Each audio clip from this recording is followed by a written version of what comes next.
All right, welcome to today's episode. Today I'm fortunate to have the Mask Opinion as my guest.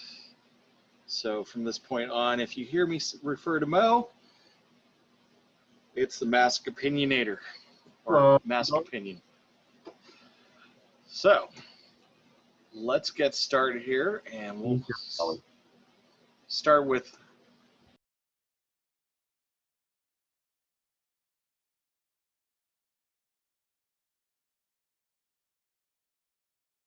I actually never watched the trailer.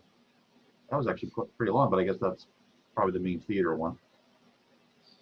it could be. A fan actually did a modern trailer for it off of the Blu-ray. Oh, and like redid the CGI and whatnot? No, they used all the original footage, but okay. All right. They actually used a digital copy from the Blu-ray because it was a lot cleaner. And it was, I gotta admit, it wasn't a shot-for-shot trailer. Sure. It's a modern-day feeling action trailer. Action Pump give away half the story in the trailer. Yeah, so watching it, it was absolutely entertaining, and I recommend anybody who wants to see an updated version, take a look at it because it was really well done. Yeah, some of the guys have done some amazing editing jobs. The guy who did RoboCop and versus Terminator, I mean, the editing job was just like, holy crap! It was really well done. It was believable. Since you brought up RoboCop already, I was going to throw a little "Did you know" fact in. What does this movie and RoboCop have in common?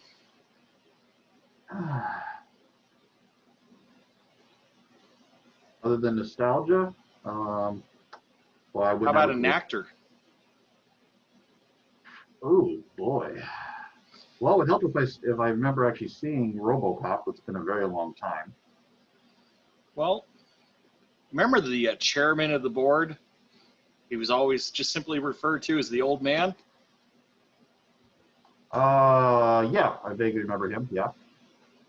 Would you believe if I told you that's Greg? Or Greg?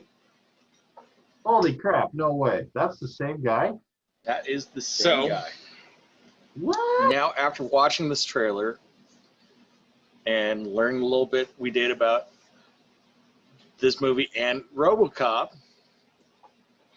do you think the movie holds up to today's standards? I guess it depends on the standards of who. It would, us being of the age that this came up, it would probably hold up more versus someone half our age. Would probably consider, I don't know, the uncool factor, or just, oh, it looks so bad, or it's all context of the person who is watching the film. So that's not definitive. It can't be. There's too many great opinions on, especially older films, relative to the audience. Well, the fact that MST3K never touched the film, I would say is a promising fact that this movie holds a dear spot in everybody's memory. That they don't want to. The film has a few little moments, but it's nowhere near MST3K levels. No, come on. The riots would ensue if they had, maybe not. Nah. No, there's plenty of other films that categorize under the crap category. Not this one. Well, I think we can safely say the CGI work doesn't hold up to today's standards. Oh, of course not. No, but at the time it was, even post Star Wars at the launch at the time of The Last Jedi, like I said, they had a lot of older, not so much older techniques, but this was one of the very first exclusive uses of pure CGI. And I mean, I remember watching one of the featurettes on it, I think, off YouTube. Actually, no, it was off the Blu-ray, and saying that they rented out basically a straight Cray supercomputer, and they had the computer was never meant for anything like this, and it was maxed out for every scene that they were doing. They had to completely redo the code and everything from the ground up because of what the filmmakers wanted, and the owners are just like, we didn't have to do this, but like, can you? Well, we can try, and they ran that crazy supercomputer to the ground, which is pretty interesting. So it definitely broke new ground in regards to CGI and no bad TV. Yeah. Bye. See you later. So, yeah, of course it doesn't technically hold up, but there's still it's a unique style that can never be recreated again. There's been quite a few good fan-made CGI videos I've seen that have updated the graphics. But I do think this kind of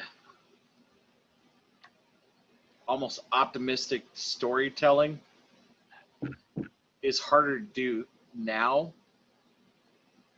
Like I don't know. I think in our state of what I think optimism is what we need more than ever. Now, whether you can pull it off successfully, therein lies the hard part and the question: can you pull it off successfully and have the audience have it in the feeling good of even though it's completely out of the realm of realistic possibilities, it's the matter of fact of feeling good and that'd be cool to dream about something like that, or that's it's just that happy good feeling, which is what a movie's supposed to do, at least in the context of a movie like this. You don't watch a horror and make you feel better and whatnot. But again, that's up to the director and the not so much director, but the producer to pull that off either successfully or not successfully. Oh, speaking of some fan-made CGI, I do want to surprise you with something I did find. This is a analysis of the Gunstar from the Last Starfighter that somebody actually rendered, and I want to get your reaction after you've seen this. I am intrigued.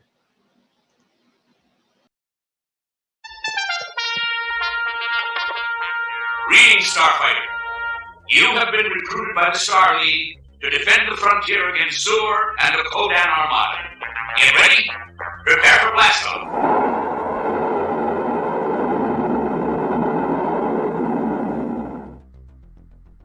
The Ryland Gunstar from the Last Starfighter.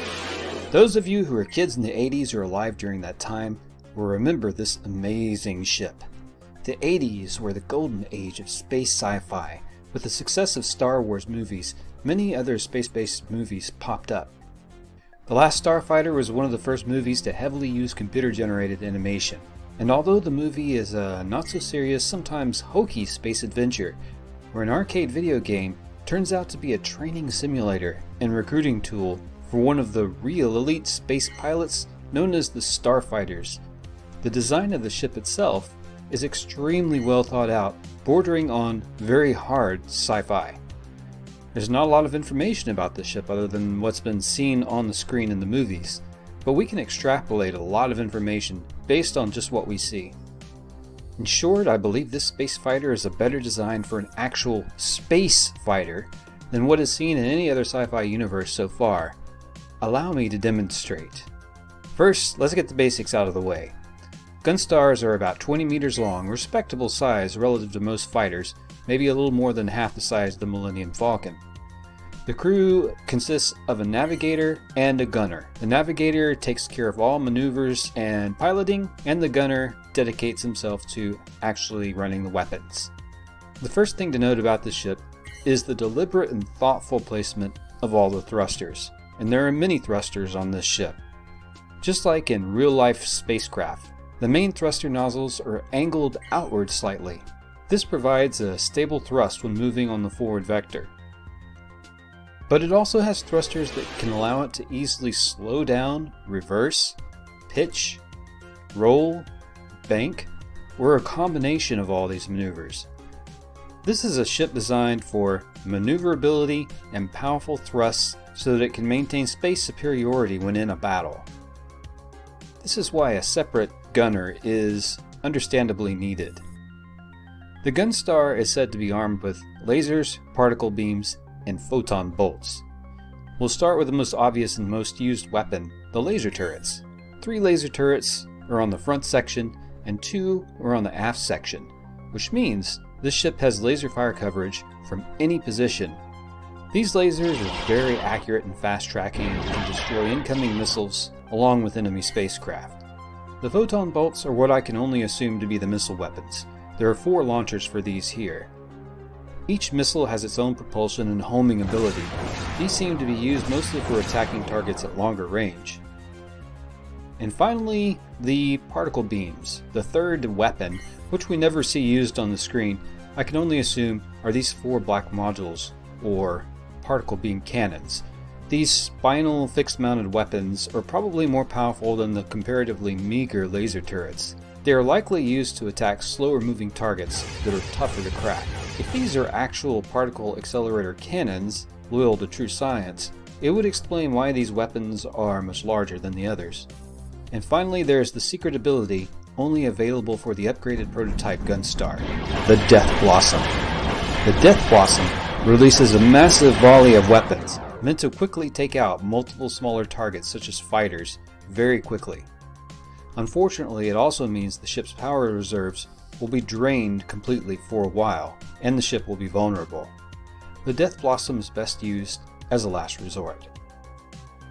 Gunstars were developed specifically to fight the barbarous Kodan Armada. They were meant to fight larger numbers, and were designed as quality over quantity ships, requiring no mothership and with their own faster-than-light ability.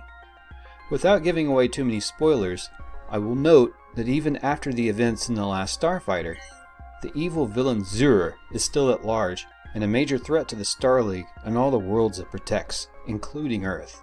The Rylan Gunstars are certainly used again in this universe. Who knows, maybe we'll even see a sequel movie someday.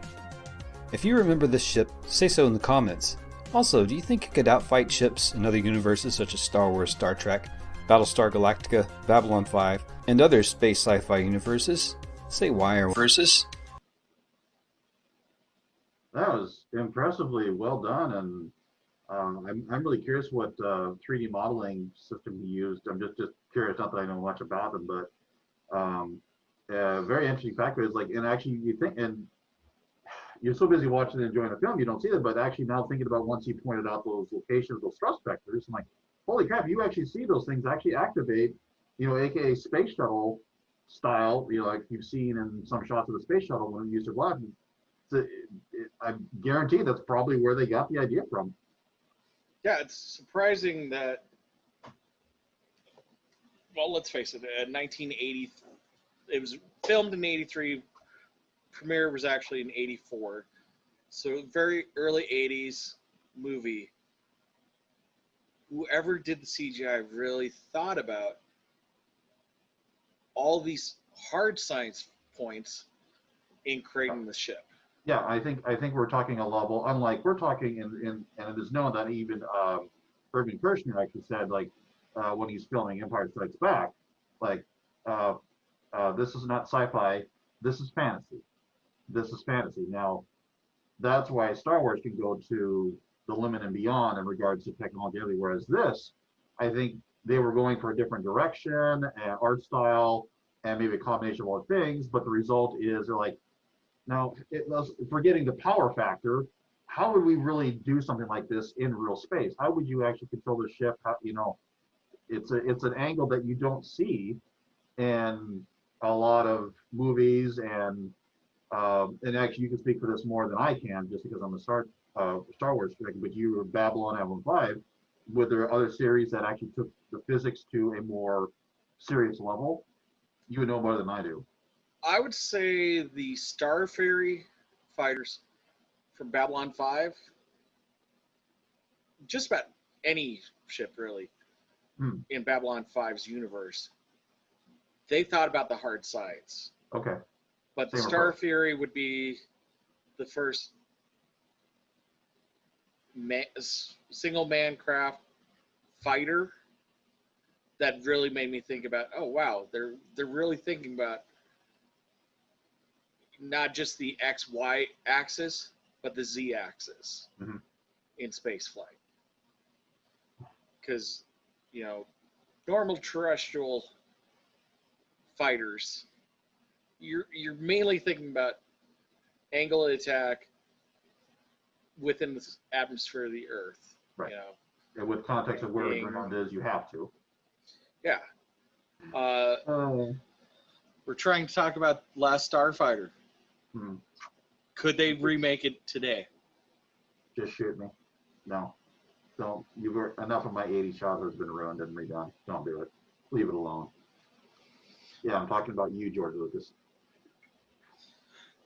Okay, and for those interested, yes, Mo here will be back when we do the Star Wars multiple episodes. Just as a sneak peek, my intention is, instead of breaking each movie out individually, we're going to go by trilogy. So, classic, prequel, and J.J. Abrams. So, just a little teaser for future episodes coming out probably in 2021. Actually, I had to think on that, J.J. I'm like, I thought he did Star. Oh, never mind. Yes, J.J. was the producer / director of Force Awakens and The Rise of the Skywalker. So, no comment. Again, we will hit those up at a future date. So, do you want to jump into your favorite clip, or is there another scene you want to kind of jump about?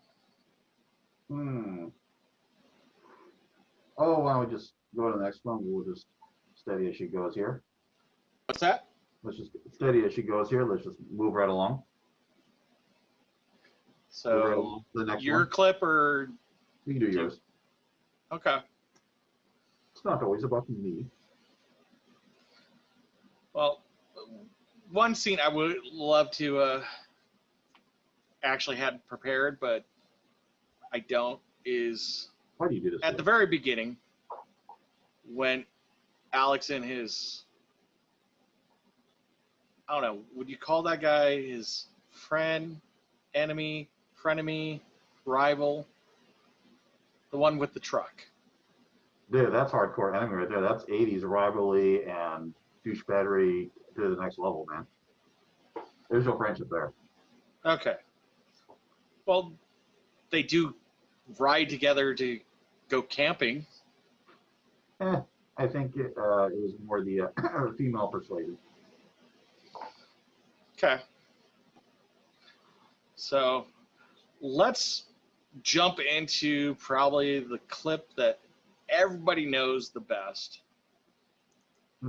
And that is Alex at the end of the night. He skipped going to the lake with his girlfriend because he had to be responsible and help Otis do this, and he did that, And I'm stuck. I'm not going anywhere. No one else has fun except me. Yeah. And wise words of Otis, some of my father's favorite. Is Otis. Greetings, Starfighter.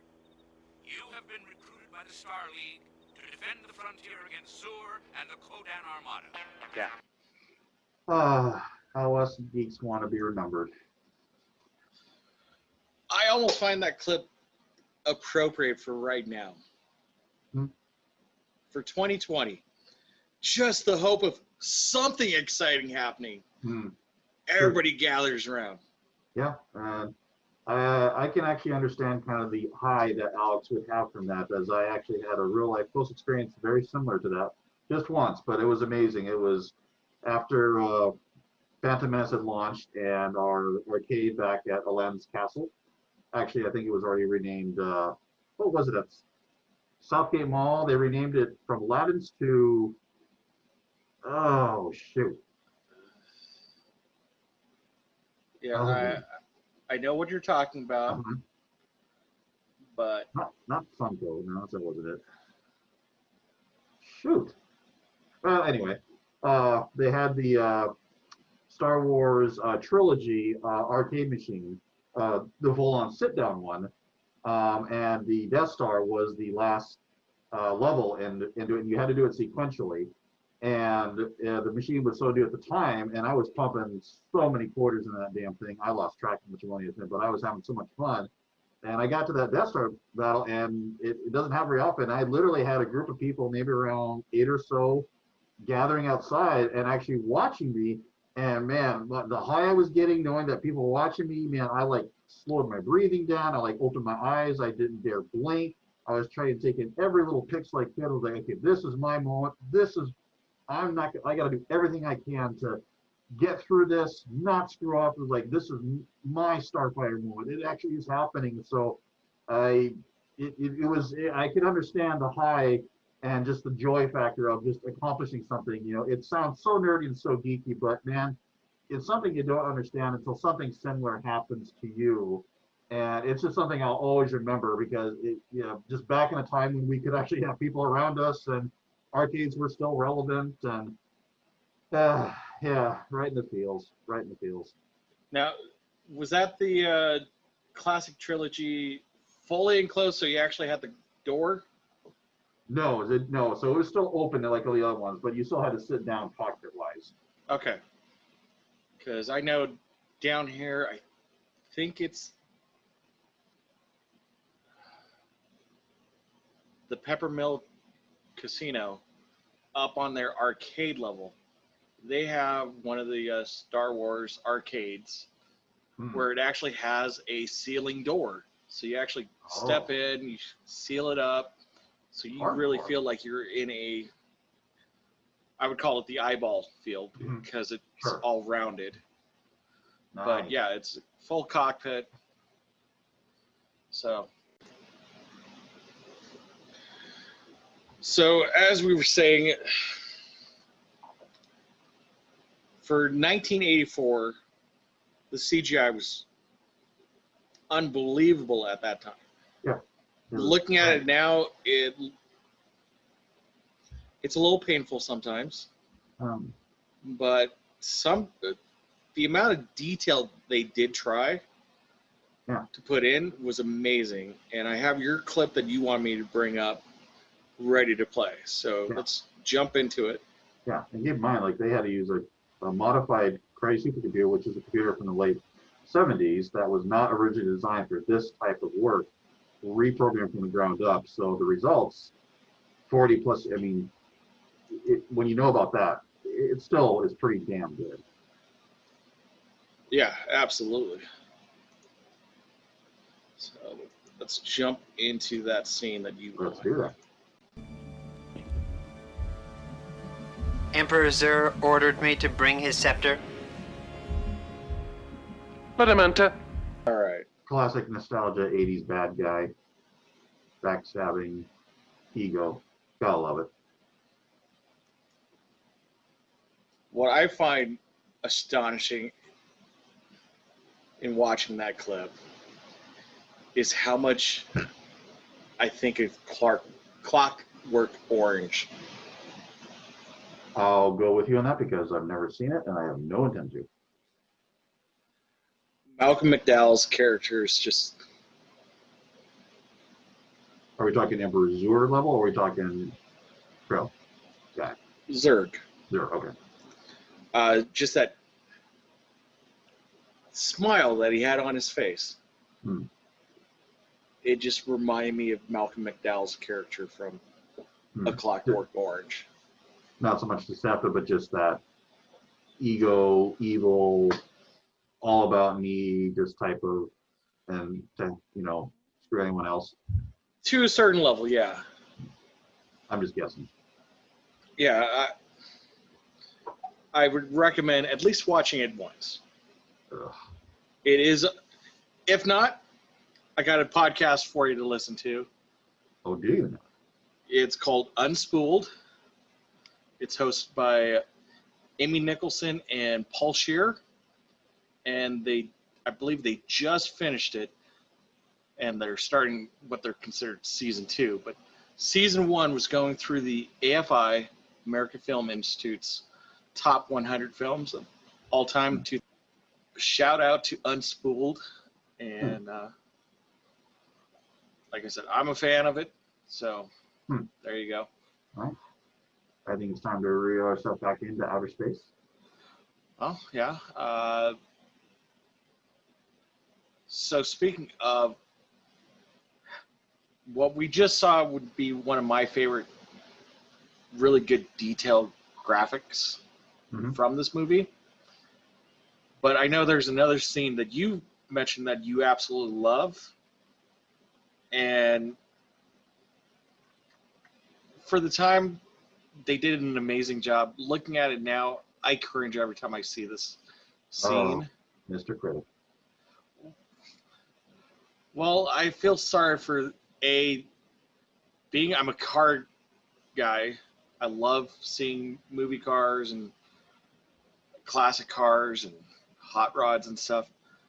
This car, and I'm using that term loosely, and the CGI that goes with it makes me cringe a little bit at this point.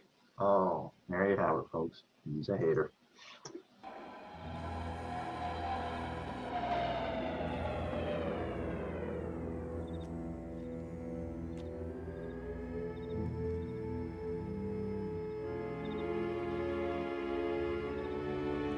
Censorship. So, I would say the jump right there was comical. Yeah. Kind of meant to be. But I will give them credit. I love how they almost took inspiration from James Bond with the way the tires roll up underneath and then seal up. Well, and you actually have to, since we're doing heavy physics here, then you have to, because if there was air in the so-called tires, then once you get atmospheric pressure changes, then you'd have little exploding tires. But of course, at the same time, they may be solid, so that would be irrelevant, but you also have drag and the cool factor. So, you have to consider it all. And how would you be feeling if you're Alex Rogan at this point? I would need to check my pants, especially after 300-mile-an-hour clobber around a 35-mile-an-hour corner, as you said. And I want to go home, and this is a bad dream, but let's also see what happens. Because I've been whining and crying for half the movie that my life sucks and it's boring, I don't get to do anything interesting. So I'm kind of debating right now. Do I show the next clip I have available, which is Victor or Death speech, which I think is one of the worst monologues I've ever heard in a movie. I can think of so many other ones. Independence Day, the original Independence Day, had the best motivational monologue. Sure. Okay. Full Earth in danger. Yeah. Which one? Yeah, full Earth in danger and all that. We're all going to be extinct. Let's have a little good pep talk, a little upstaging speech here. Well, now granted, we are talking quite literally almost a 10-year span between this speech and the one that Bill Pullman gives us in Independence Day. Actually, over 12 years, and is it? Actually does and does not seem possible at the same time. Yeah, 84, 96. Okay. I couldn't remember if it was 94 or 96, so. Yes. I remember that just because of the gal I had a crush on back at freshman year. And you will not bring it up. Well, I'm not going to bring it up. So let me do this. I'm going to skip just a smidge ahead. So just so we're clear, one thing I want to point out is we get our main character finally to Rylos. He's basically put on an escalator. He's handed this flight suit, helmet, space boots, and then they finally clip a universal translator onto his collar so he can finally hear what everybody's saying to him. After all the fact. And then we roll right into him getting thrown into a briefing.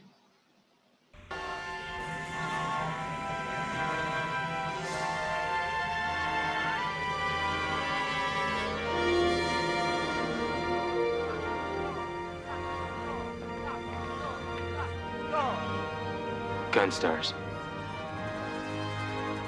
I gotta be dreaming.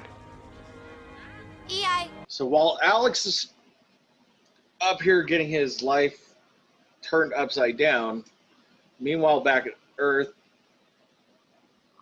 Alex's real life is getting turned upside down with Beta. Oh, Beta boy. I don't have any of the clips of Beta in bed trying to turn into Alex, Nah, we don't want to have everybody freak out. so we'll skip that. But the clip I do want to play is the terrible nightmare.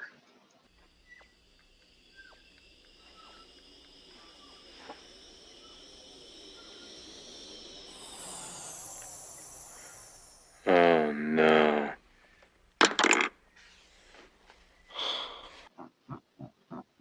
Oh no. Here we go. Now the sad thing is that fancy tool just to the, let's say the left of Alex's head there.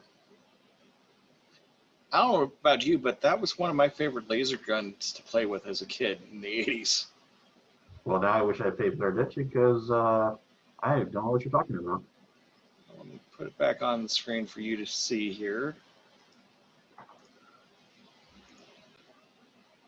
That would be the equivalent of Okay. a sparkler gun. Oh, the sparky guns. Oh, You just pull the trigger, little sparks shoot out that little clear cylinder. Yeah, probably illegal now. Hard to say anymore, but that particular toy was, seems like everybody had at least one or two of those I growing wonder how many up. fires that thing started.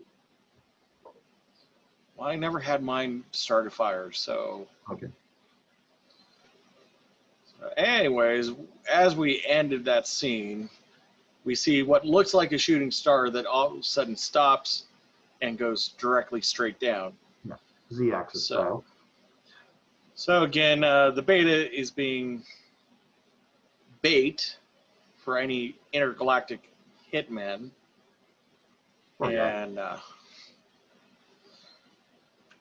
Alex comes back because he doesn't want to be a starfighter. Gets home, meets Beta, almost gets killed by a hitman, and ends up being saved by Centauri, who takes a gut shot and just barely makes it back to Rylos in time to see that the frontier has been partially broken. Rylos is in disarray, panic, destruction. chaos, yeah. And he decides, maybe I can do this because it is real. It's not, they've already tried to kill me. They'll keep sending these hitmen to attack me here on Earth.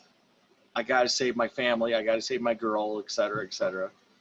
This video game just got me. Including yourself? Yeah! One!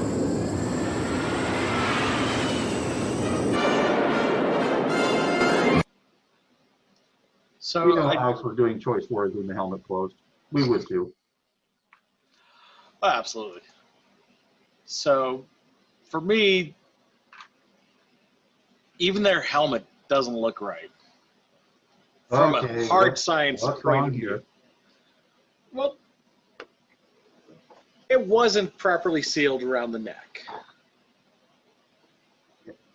If you Okay, can just nod your head down to shut a visor, you have no seal under your chin.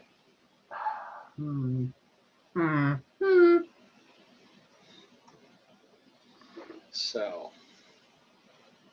Well, you can only carry the deep sci-fi so far. Eventually, the budget Hollywood company just doesn't care. Just finish the dang film.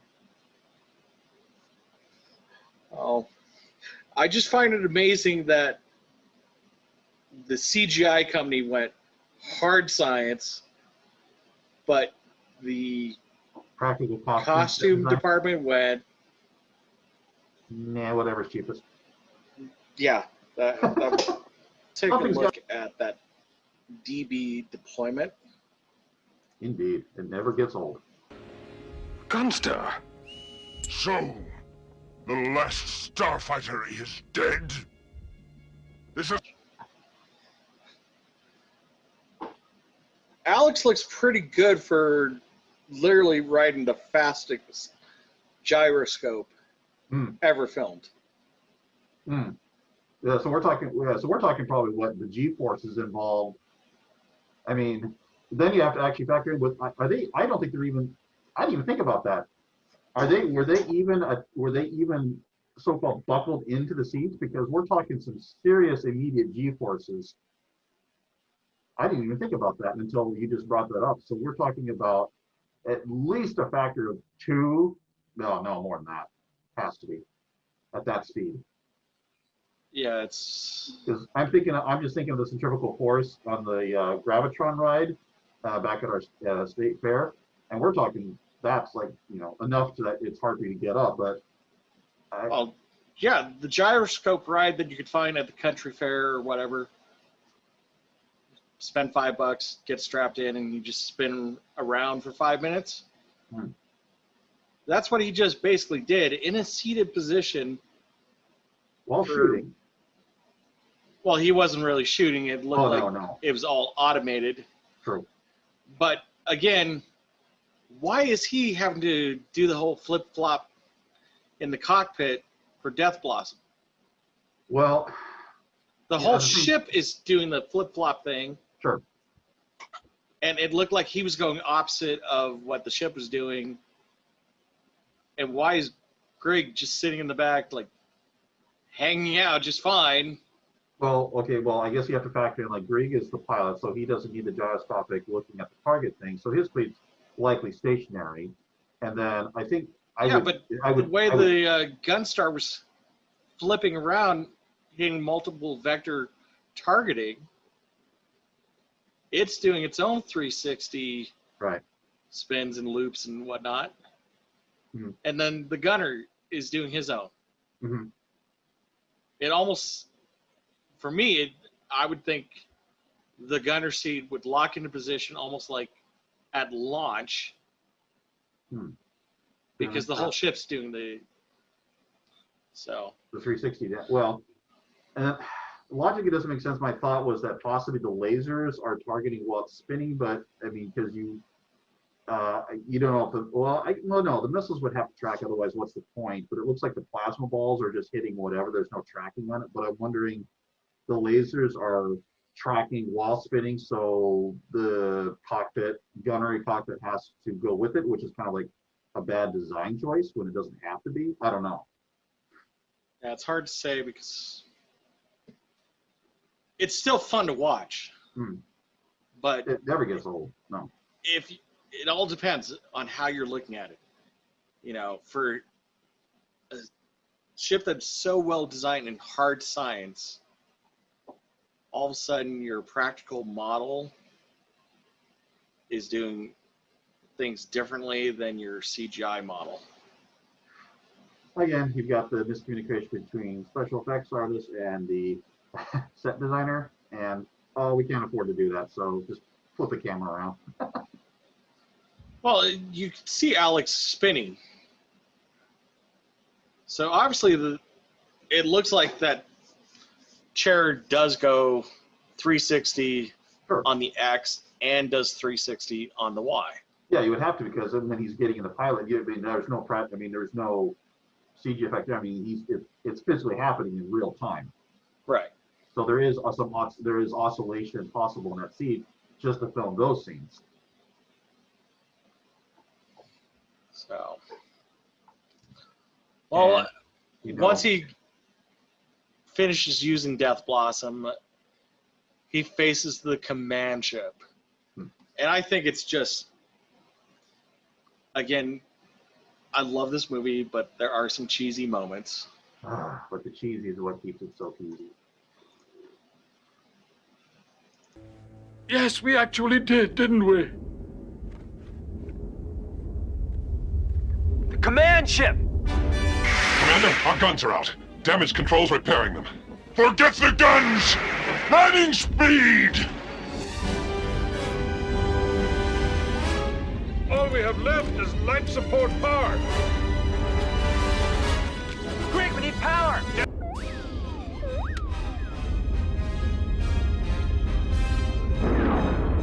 All right!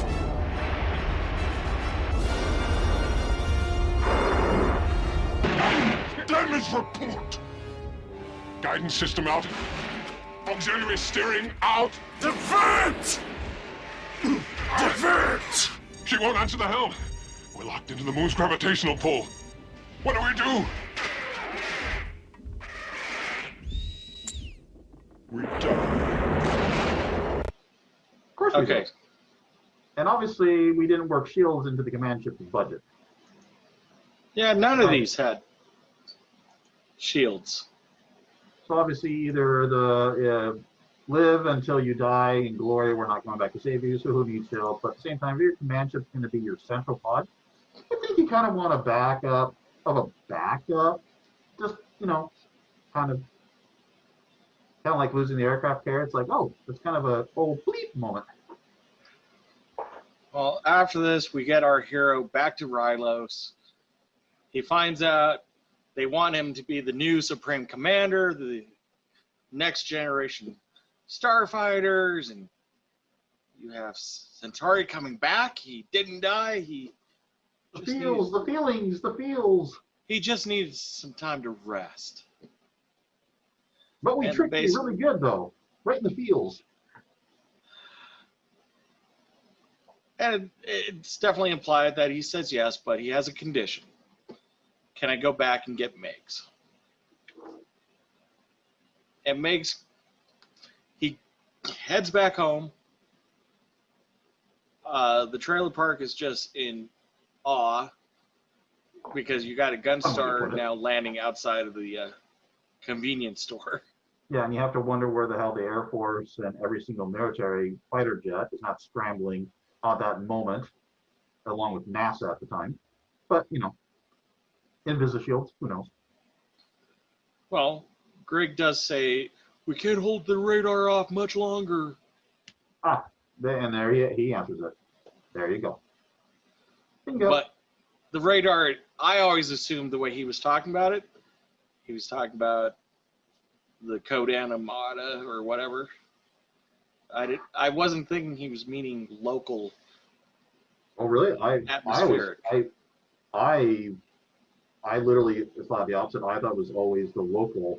If something that big is going to set off a radar signal, I don't care what metal you have in space, something is going to reflect off that. So unless you have something to absorb or deflect the radar at the time. So I just figured just because the Kodan Armada was wrecked, you didn't have anything in the area to scan the ship. So you could go either way, but my thought was like, and plus this is in California, there's enough military bases down that radar is going to pick up something.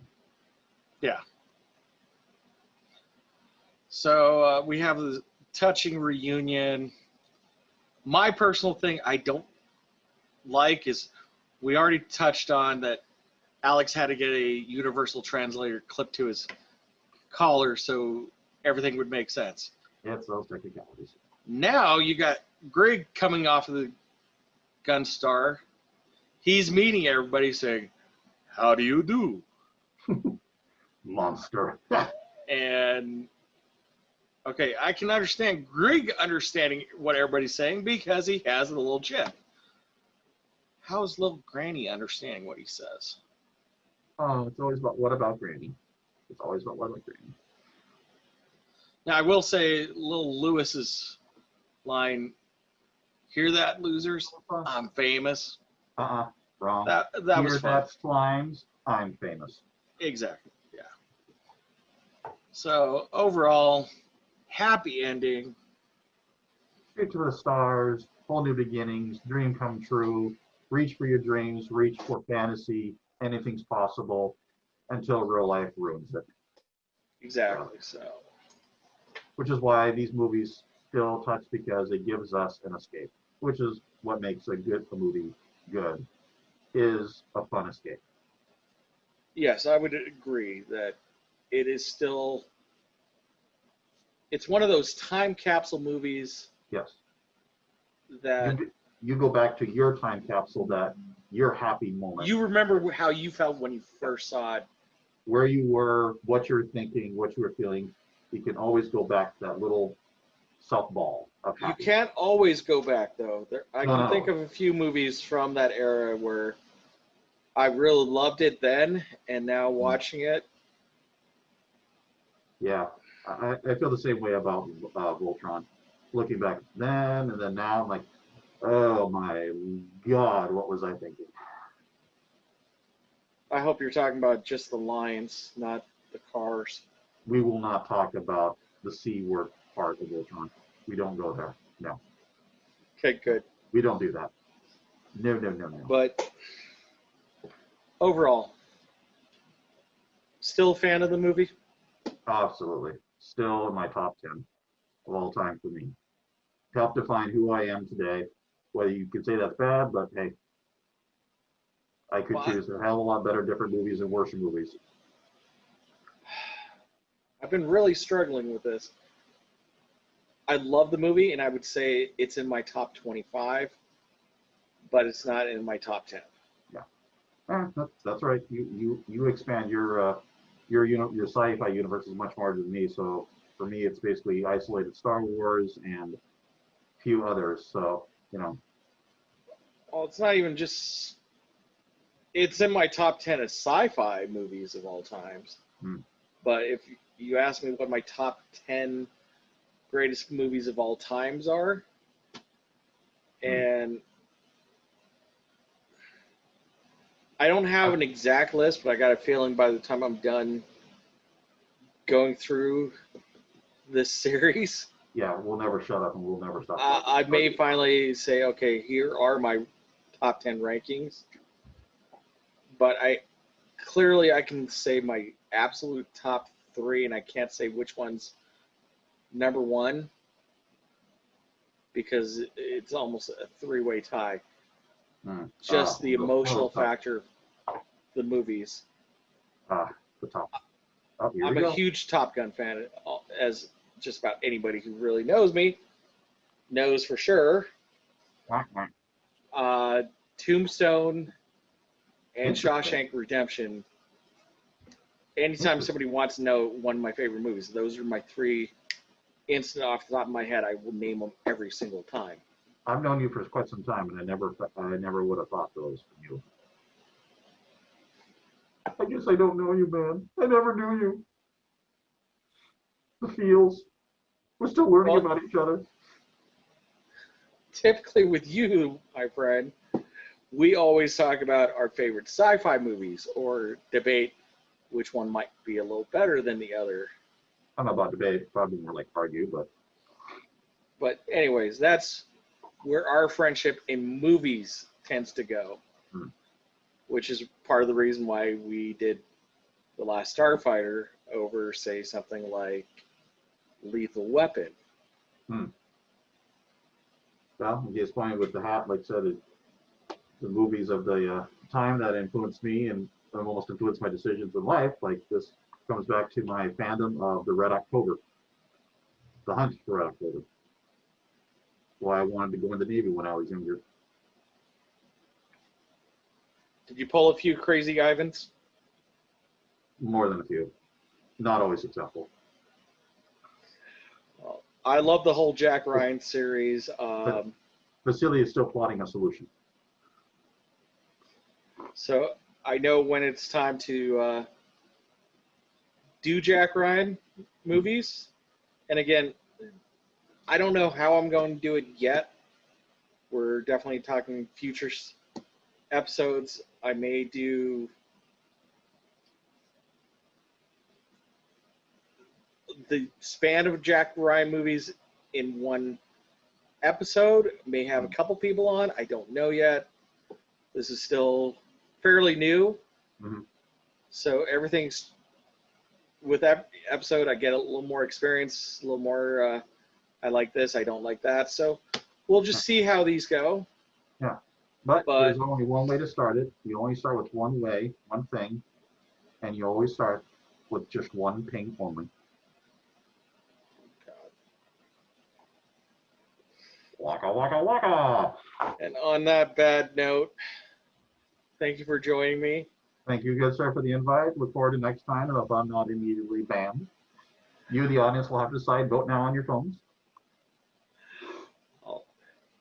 Thank you for watching, and we'll talk to you again soon. See you again in the movie again, folks.